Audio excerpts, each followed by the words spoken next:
All right, we're feeling really good after this ride about. Our butts not so much. But I think we're, as you can see from some of the residents here that we've managed to interact, we feel again very encouraged, very friendly reception.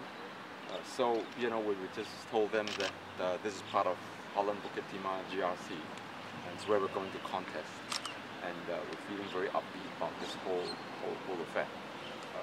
We think that we should be able to announce the candidates soon, but again, it'll be closer to nomination day than just around now. But we will let you know again. We have currently, I think, about 8 different groups of our volunteers and members spanned out across this whole area, all giving out, handing out flyers. You know, campaigning in this kind of state is very different from at HDB. Number one, I think distance is just a little bit more, and the message as well. What we've been telling the residents here that it's just important that we have another voice in Parliament, keep the government in check, and the level of transparency and accountability in Singapore is woeful. And our message to tell to them is that what we need to do is to make sure that our reserves are also being monitored. You remember in 2008 when the financial crisis came about, we had between GIC and Temasek Holdings lost close to 120 to 140 billion dollars, billion with a B, right? And the only thing that allowed us to claw back the amount was not the doing of our government, right? It happened that then the candidate Obama, Barack Obama, then agreed with the administration then with the, if you remember, the TARP money, right? The assets relief, troubled assets relief program. Okay, and this is where I worry. And this is, in spite of the fact that there were so many warning signals of the subprime crisis that was developing and building up to a head, and the government didn't know what was going on and continued to plow in money into groups like into banks like Citigroup, Lehman Brothers, Bank of America, Barclays. Now, because there isn't an opposition to hold the government accountable, to question it, says, are your investment strategies right? Are you looking into the right places? All this money would have just been gone in. I'm sure much of it was our CPF money. So in this election, this is where, and it doesn't matter what income group you are. If our reserves go, the economy tanks. Everybody goes down together with it. So our job, we feel, is as the opposition, is to ensure that when we get into Parliament, we continue to question, make sure that the investments, our foreign sovereign wealth funds, are all transparently managed. That is the message that we've been putting up today. Okay. I also just want to introduce a colleague of mine to you, Wai Fang is known, not a new face, treasurer of the SDP, and she's also been very active with us, you know, in our campaign as well. So, would be, if you want to add anything. I'm looking forward to the coming general elections. Whether I stand or not really depends on whether the party wants me to, but I'm sure looking forward to clean competition. That's what the people is saying. So, Doctor, she's a potential candidate? She is. We are considering all our members, our CEC members, and we're evaluating everybody.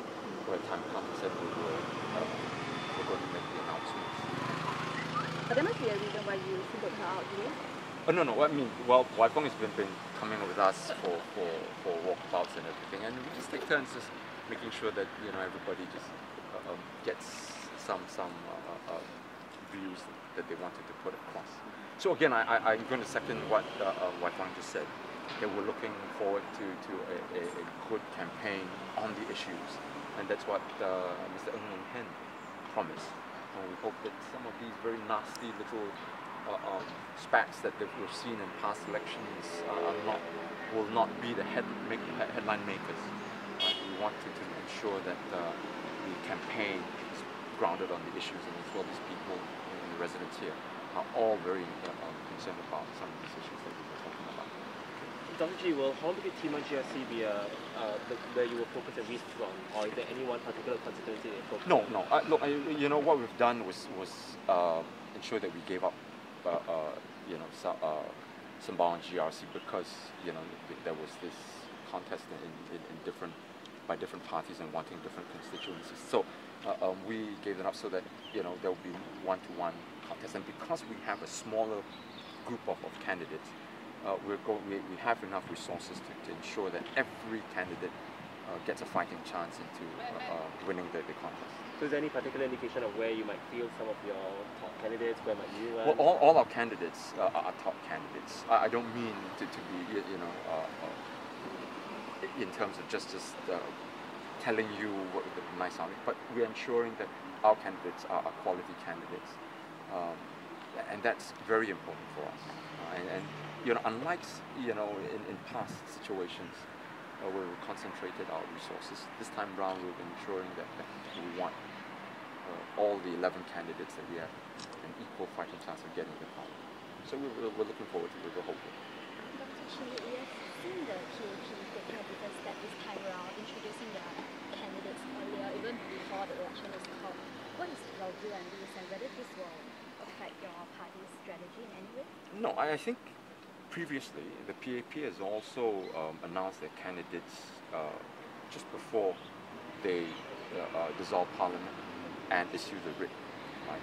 So we're expecting, once they finish announcing all the candidates or the lineup this week, that the PM will issue the writ middle of next week. So I don't see anything different. The only thing that you might see that they're doing differently is to announce where all their candidates are. We're just waiting for what they haven't announced Holland Bukit Timah GRC. So we're waiting on that, and as soon as they do it, we'll know where our team is going to be as well. Dr. Chee, if you've been walking the ground all this while, why are you waiting for PAP to announce the candidates before you announce yours? We want to see what the team of the Holland Bukit Timah GRC is. We're expecting there to be no change because there's hardly any change in the boundaries. So we're expecting Dr. Balakrishnan to remain. Christopher D'Souza, I think, is in this area here. Miss Sim An is also, and I'm missing on someone here. Liang Hua. So I think we're expecting the team to stay as it is.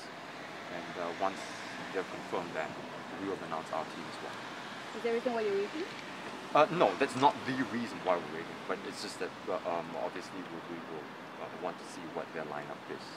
Do you think the hiring matters when you introduce the candidates, whether that will... For us? Yeah. I don't. Well, in that sense, what we want to do is to ensure that when the time comes, when we announce the candidates, that we are all just ready to go. As I said before, we're building up. We've got a good momentum going, and when the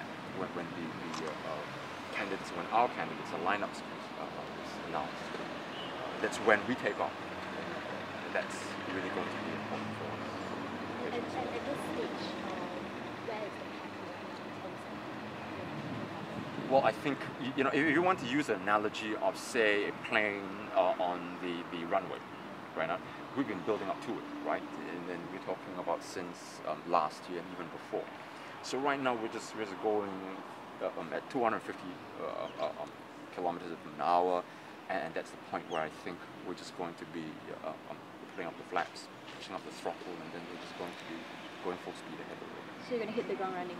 Very sure. That is for certain, and we're going to make that even more concrete when we announce our candidates. So watch out for it. Okay? Don't you have plans to upload any more campaign videos? And a couple have been up now. What have been the reactions so far? What are you planning to do? Well, we are. We've got a couple more videos in the pipeline. We're very encouraged by the videos that have gone up. We look at some of the responses that, especially from the PAP. They've put up a couple of videos as well. So, we're looking forward to getting our message across with some of these videos that so far, I must say, have been very well received. And you'll see that a couple more coming up. They'll be very interesting ones as well. How is the battlefield different in terms of it being on the internet versus having all these videos out there versus you being on the ground? Is there a change in the campaign strategies? Yes, I mean, as far as we are concerned, I think residents here know about us a lot more because of our presence on the internet, on social media. Before that, it's just been a very much a one-way street, whereas now it's a little different. And as you can see, Facebook and so on, it's growing very quickly, and we're hoping to continue to expand that and to be able to use that to reach out more to residents. And you find that when you just note this, that when the parliament is dissolved, you find the interest on social media during those 9 days of campaign will pick up tremendously. So I don't think you see that maximum interest right now. That will continue to pick up, and I think it will peak just where during the elections, the 9 days of campaign. So will the party be utilizing more of the technology, the social media? Yes, and we've been looking to that, harnessing all that technology already.